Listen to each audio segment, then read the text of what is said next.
Saviez-vous qu'il y avait plus de 500 sortes de nanistes dans le monde et on en compte plus d'une centaine seulement au Québec? Oui, oui. Allô, moi c'est Émilie. Salut, moi c'est Daniel. Allô, je m'appelle Rosanne.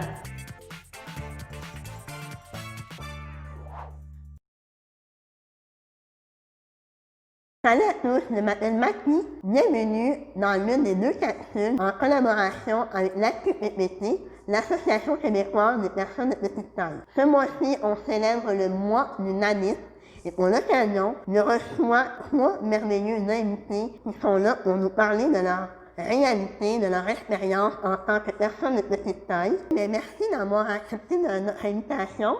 Ça fait vraiment plaisir de vous recevoir. On va commencer la série de questions par la question, la fameuse question, est-ce que le mot nain vous dérange? Ça me dérange pas, là. Mais c'est vraiment rare que les personnes, parce que des fois on se promène, puis les gens disent ah, c'est une petite madame ou c'est une petite maman. Tu sais, les parents, ils disent plus nain. Dans mon expérience à moi, le mot nain, ça m'a jamais dérangé. Par contre, ce qui est vraiment important de dire, c'est que je suis vraiment conscient que ce mot-là, il y en a qui ont souffert de ça. Tu sais, on voit vraiment que avant les personnes de petite taille, le mot nain servait à les identifier comme des personnages de cirque, tu sais, des lutteurs, tout ça. Puis là, tranquillement, on commence à nous voir comme des êtres humains. Mon opinion personnelle, le mot nain ne m'affecte pas nécessairement dans ma vie privée. Avec mes amis, dans des lieux réservés, avec ma famille, parce que je le sais que c'est avec amour. Par contre, si on est dans un lieu public, que mes amis me disent « Hey, t'as pas eu la naine » ou tu sais, ils font une joke, peu importe, c'est rempli d'amour, je vais toujours les sensibiliser. Non, pas en public. Okay. Parce que monsieur, madame, tout le monde autour entendent puis pensent que c'est correct de dire ça, puis ils vont se permettre par la suite d'eux autres de venir faire une joke. Je trouve que malheureusement, ça nous réduit de dire le mot nain, puis moi je le vois sur. Ben c'est malheureusement encore en 2020 associé à fantastique, cirque, Seigneur des Anneaux. Oui, même, tu sais, à la limite, alors qu'on est des humains avec une réalité et un handicap à prendre au sérieux, on n'est pas juste petit.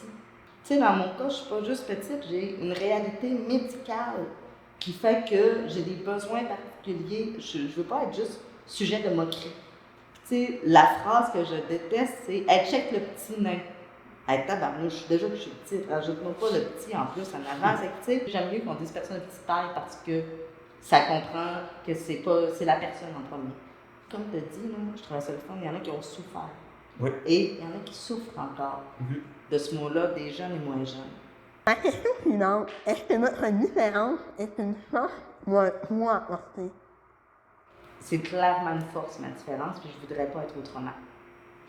On m'a toujours demandé si tu avais une baguette magique, puis qu'on me donnait l'occasion d'être de taille classique. Moi, j'ai toujours répondu non, et encore aujourd'hui, malgré tout le vécu médical que j'ai eu, je dirais non, parce que c'est mon atout. C'est ce qui fait que j'ai la personnalité que j'ai, c'est ce qui fait que je suis prête à affronter n'importe quoi. Je suis déterminée, débrouillarde, j'ai du caractère, je suis résiliente. La différence, est-ce que c'est une force ou c'est un poids? Moi, je te dirais, ça dépend du contexte. Okay? Parce que, admettons que le contexte, c'est grimper une falaise. Là, je te dirais, c'est un petit peu plus difficile. Okay? Mais mettons que je te dis que le contexte, c'est la vie de tous les jours, la personnalité, la résilience. Là, par contre, c'est une force. Moi, je trouve que être vraiment différent, ça t'oblige, en fait. Ça te met vraiment sur la traque pour avoir une personnalité qui est très en mode solution et optimiste. Si j'avais pas été handicapé, je suis curieux de savoir est-ce que j'aurais eu ce trait de personnalité-là ou pas, ou il s'est développé à cause de ça. J'avais de la misère à me trouver l'ouvrage, puis c'était surtout dans des usines. Fait que des fois, ils disaient il en manque, là j'arrivais là, puis ils l'avaient trouvé. Fait que ça a été. Mais quand après j'ai eu ma job, là, j'ai travaillé, puis je m'ai mis à faire beaucoup de choses. Là, ça. Mais à cette heure-là, j'ai une personnalité de faire. Fait que il n'y a rien qui m'arrête, puis je participe à tout, puis c'est ça. Donc, quand et comment avez-vous pris conscience de votre différence? C'est tellement progressif dans le temps. J'ai pas de moment fixe. Puis souvent, j'allais demander à mes parents, j'ai dit, quand est-ce que j'ai pris conscience que j'allais rester petite? Puis même mes parents avaient aucune idée. Tu sais, ça s'est fait progressivement dans ma vie.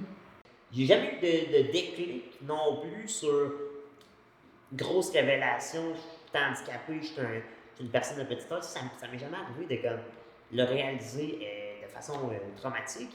Mais je pense que ça, c'est dû un peu à l'éducation que j'ai eue de mes parents. Parce que moi, dès que j'étais jeune, ma mère, ben, tu sais, elle était vraiment consciente que j'avais été une personne différente toute ma vie. Puis elle voulait vraiment m'ancrer dans ma personnalité le fait que tout le monde en a des différences. Rapidement dans ma vie, en sachant mes limitations, j'ai aussi découvert mes forces. Puis quand tu découvres tes forces, ben, tu sais que même si tu as des choses que tu n'es pas capable de faire aussi bien que les autres, il y a d'autres choses que tu fais aussi bien, sinon mieux, que les autres. C'est sur ces choses-là que j'ai toujours essayé de focuser tout au long de ma vie. Moi, ça a pris du temps parce que ma mère, chez nous, il ne parlait pas de ma condition.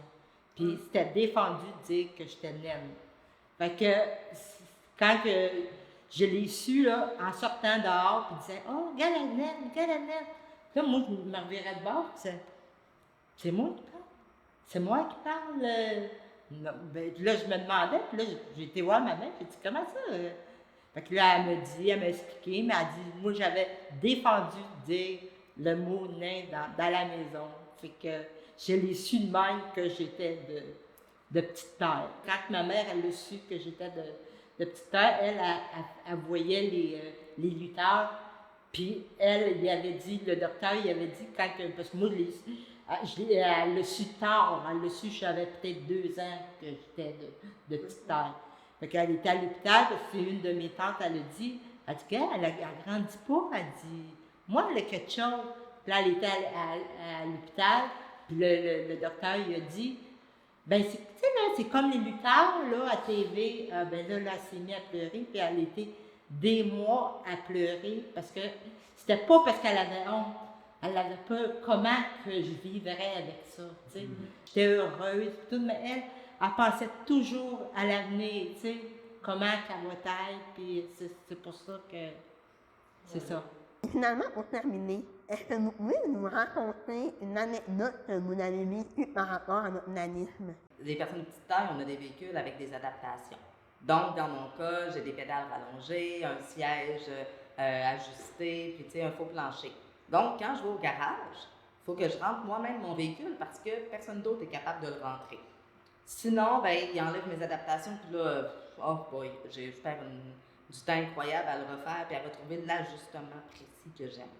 Donc, en ce moment, je rentre mon véhicule et le garage a des nouvelles règles qu'on ne peut pas circuler dans le garage. Donc, je dois rester dans mon véhicule. Génial, OK, mais il change mes freins. S'il change mes freins, il faut qu'il aille en dessous. Moi, ils m'ont grimpé 9 pieds dans les airs. J'étais dans mon auto.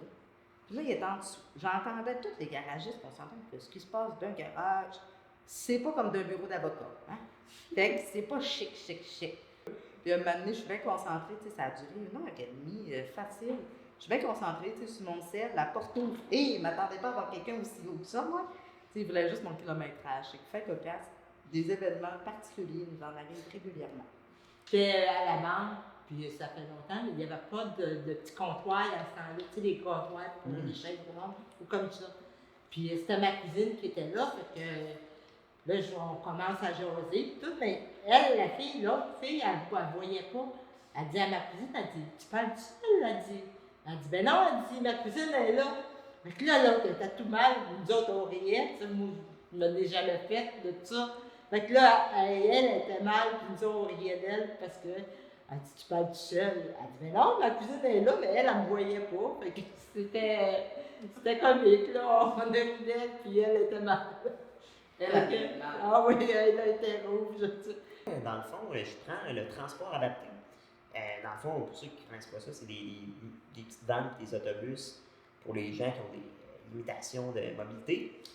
Puis j'étais dans une vanne adaptée, puis c'était une vanne aussi avec un faux plancher, tu sais, pour faut placer le monde. Puis la manière que c'est fait, une vanne adaptée, c'est que tu as le chauffeur qui est à sa place, tu as une place passager où c'est un faux plancher, puis tu peux mettre une chaise roulante, puis tu as une banquette en arrière. Fait que moi, j'étais là dans la place passager, à côté du chauffeur, puis on s'en va chercher un vieux couple. Deux personnes un peu plus âgées. Puis là, la madame, elle rentre, tu sais, puis tu vois qu'elle a envie de jaser, elle.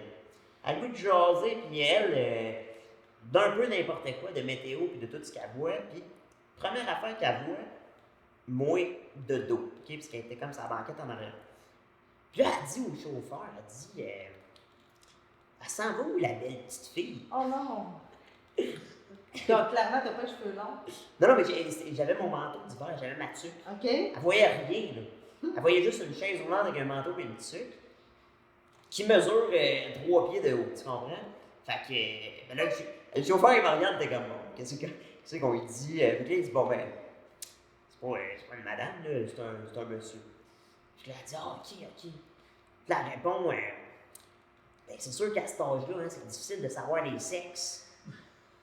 En tout cas, bref, là, elle voulait jaser au début, mais après ça, ça ne tentait plus trop de jaser.